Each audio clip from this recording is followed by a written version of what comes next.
So I want to talk about death scroll. So it's basically like when you're on YouTube or on TikTok or Instagram, and you want to stop doing, you want to stop scrolling, you want to do something else.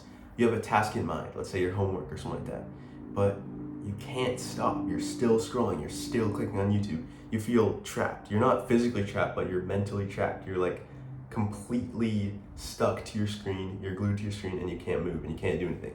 It's kind of terrifying when you think about it, because it's like you have no control. And I think control is super important. It's what a lot of us crave. It's something that I definitely care about a lot, because I think, especially if you've lacked control in your life in the past, it's something that you feel very like strongly about. So it's a very scary feeling. Now, I thought this was like timely, because this morning I was caught in a death scroll. Like, I literally just had something to do. I wanted to do something, but then I just opened YouTube, and I was like watching YouTube for like 4 hours or something like that, just doing nothing, wasting my time. And yeah, I got knowledge from it. Great. I wasn't like necessarily just watching like cat videos or Mr. Beast or something, but still wasn't like the most productive use of my time. So I thought I would make a video about it and the things I learned from it and how I got out of it. Because I like to go through life, have some lessons, and then when I have something I can share, I bring it back and teach it to you, so you guys can skip the negative things. So, anyways, it's something. First, we have to understand that I'm definitely a huge advocate for personal responsibility, right? Because there's no one that's going to save you. At the end of the day, there's people who care about you, but it's still going to be up to you to actually do stuff for yourself to reach your goals. No one's going to drag you out of bed. No one's going to drag you to the gym, drag you to go talk to that girl. You're on your own, right? But let's just acknowledge that there are motherfuckers in Silicon Valley who are getting paid, 7-figure salaries to optimize the click-through rate and time on platform of all of these addictions and all of these like technology platforms. Because it makes sense. Like, I think most people would be like, okay, maybe even if you couldn't necessarily think about this, like you couldn't put yourself in their shoes, but realistically, if you were the head of a company, you would probably want to have more people in your company. Like, it makes sense. Like, I understand the rationale, right? So I'm not saying these platforms are bad necessarily, though I think some of them are definitely a negative for you. Just understand that you're basically against like people doing insane research and shit to like figure this stuff out, versus you just like one person who has no clue about this stuff, who's like just going at it alone, and you're outgunned, right? So just understand that, and don't take it too seriously. Like, definitely try to improve this, but don't like beat yourself up over it. Don't get in this negative thought pattern spiral of I'm so undisciplined, I'm so lazy, right? Because it's just, yeah, it's against you. So there's a few things we need to go over for this. The first thing is okay, so it's basically like the start of the habit. So the start of the thing, the first video you watch, right? The first TikTok you watch. Then it has to be why you keep watching it, right? And then how can you stop? How do you get out of it, right? Because it's hard. So the first thing is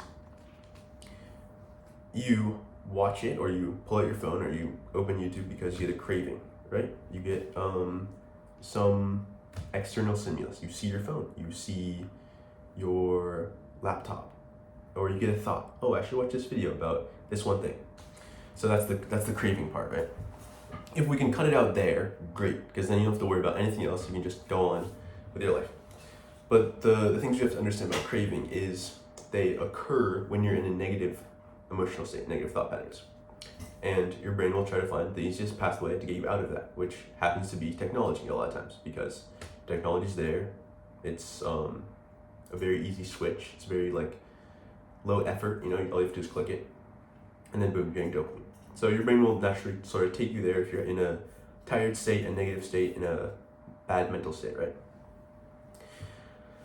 So if you can get this urge, this compulsion, and then you can not engage in it, then you're good. So this is something called urge surfing, which I talked about in a previous video, but it's basically you get an urge, and then instead of indulging in the urge right away, you can sit with the urge with the knowledge that it's gonna pass, right? You're gonna feel the urge and then it's gonna pass. It's gonna be there and then it's gonna be gone. And we can rationalize that it'll be fine to go through this pain for a minute and it'll be gone. So that helps a lot. But let's say you get stuck in, let's say you get stuck in it, right? You're in the deep end, and then what? Then you're fucked. Right? Yeah, kind of, but anyways, basically, so you're fighting all of these ways they keep you on the platform, you know, serving the most volatile content, the most emotionally engaging content, you know, all of these like little things. I don't know the specifics, but all the little like the color red it uses for the YouTube logo, the thumbnails, the orientation of the videos, everything like that. Or for TikTok, whatever, the For You page. That stuff is very hard to overcome because you're kind of in it already. But understanding why you're in it helps a little bit. So the reason you're in it is because it's easier for your brain to do that activity versus do something else. Your brain basically gets used to it and tolerated, or like it starts to tolerate the activity. So the things you can tolerate, the amount of difficulty that you can tolerate when you've been watching TikTok for 7 hours and all you have to do is this, right? Your difficulty becomes this is the thing you're comparing other things to. So going and starting your homework and having to think and use your brain, then that difficulty might be here. If this difficulty was here for TikTok, then homework would be here by comparison, because your brain works on comparisons. So the delta between this is why it's very hard for you to stop watching TikTok, because it traps you and your brain tolerates, I'm saying this like a fucking idiot, but your brain starts to tolerate that level of easiness, if you understand what I'm trying to say. So the next thing is, how do you stop? This one it's pretty tough, honestly. It's much easier to not get in the spiral, in the first place, than it is to stop once you're doing it. Because once you're caught in that trap, it's very hard. You almost have to either take a second and use like willpower, basically just willpower yourself by taking a second and letting the urge go away and then going on with your tasks. Or you can, once you stop, you can use this opportunity to take the lesson from it and apply what I'm about to say. So the most important thing you have to understand about once you stop is you have to contemplate. Become aware of why you started, or become aware of the triggers. So let's say you pulled out your phone and you started watching TikTok, right? Let's say you started watching Instagram Reels. You know, we gotta change up the examples. So you started watching Instagram Reels, right? And you're scrolling on Instagram Reels, and what is the reason you pulled out your phone? Okay, well, maybe my phone is too available. Okay, why do I have my phone in my pocket? Do I need my phone for something? Can I have my phone on my desk? Can I have my phone in a drawer so I don't have to use it? Is there a reason that I set myself up for failure in that way? Or is that something I can improve on? You could think about that. Maybe it might be better to not have Instagram on my phone. Maybe I want to have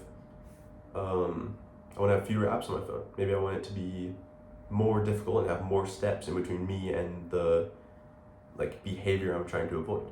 That could be a good way to do that. The main thing is to understand the triggers and design your environment in a way that makes it more and more difficult for you to engage in these behaviors. It's basically recognizing the limitations of willpower, because your willpower isn't going to be infinite. You're not going to necessarily be able to, not engage in any temptation, unless you're some monk or something who's been doing this for 30 years and meditating for 17 hours a day. It's not very easy, and you can definitely build that tolerance and urge surf.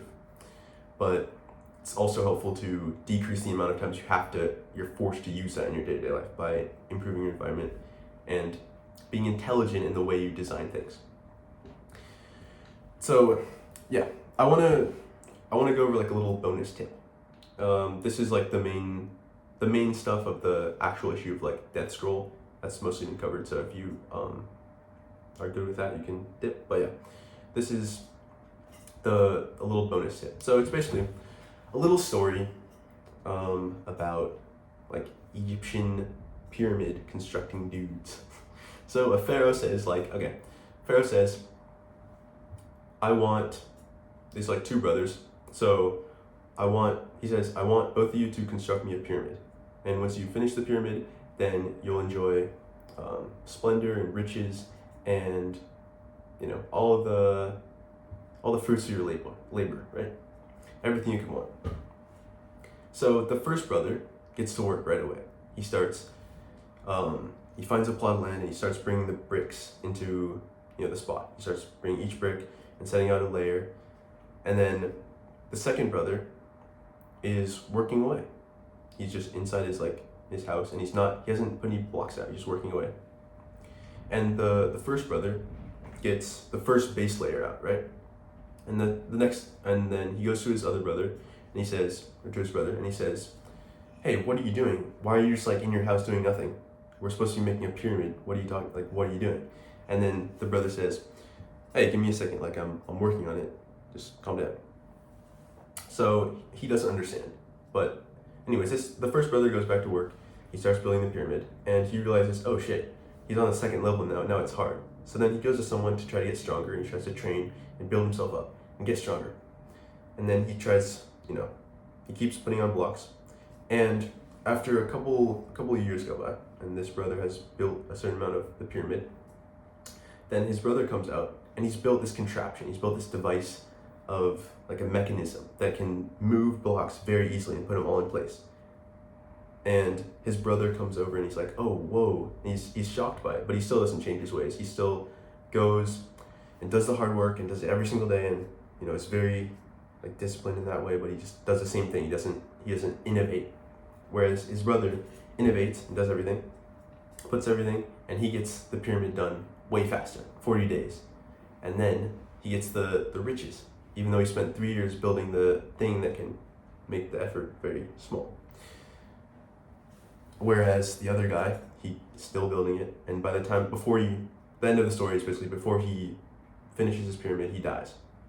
So he doesn't even get to experience it because he just wasted all his time trying to build it by being kind of dumb. And it's also the quote of Abraham Lincoln, which is like, you know, if I got 6 hours to chop a tree, I'd spend the first 5 sharpening my axe.